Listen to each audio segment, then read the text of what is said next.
Hello, my name is Gary Axamit. I coach founders and investors on business plan ideation and execution in this world of black swan events.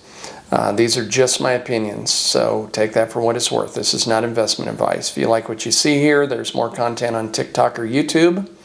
So the next one. So I've started to kind of have a checklist of things that I look for from potential people that I coach, and specifically founders. And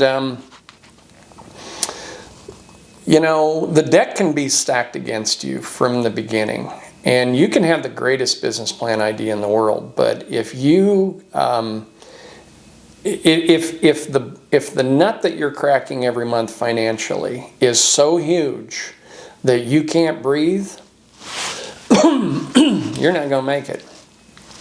And why I bring that up is it really breaks my heart. I had a chance to take on somebody who's a mind-blowing business plan as a client, and I turned him down. And I turned him down because when I got into my checklist, I was seeing all kinds of red flags. The person was divorced, making child support payments, living outside of his means, was struggling to make payments on things that he had in his life now, and wanted to start a company and wanted my advice. And my advice to him was, forget about your business plan, because somebody will probably have thought of it by the time you're on a financial foothold that you could pursue it. And it pissed him off, and he went off on me, you know. I don't blame him for being pissed, but he's pissed at the wrong person. He needs to be pissed at himself and not me. We live in a weird world. We live in a world where the guy who has a $5,000 hoopty car and $100,000 worth of Bitcoin is seen as being broke. And we see the guy who has $5,000 in his checking account and lives in a house in the suburbs, 2 cars in the garage, making payments on both.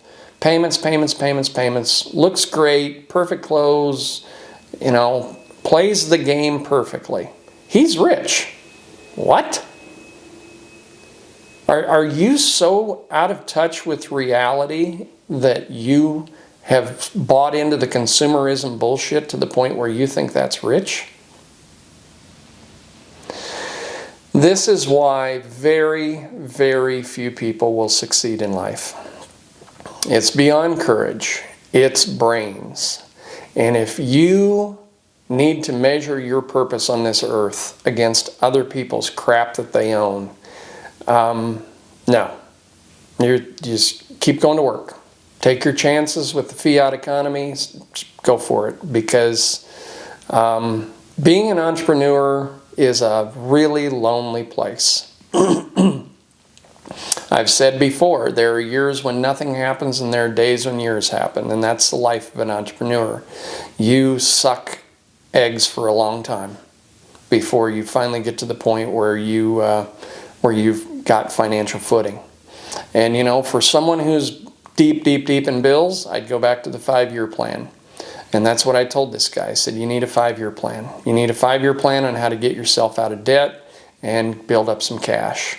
And that's my advice. But man, if you're into making payments, and if you're into putting on the show, don't bother. Just keep going to work.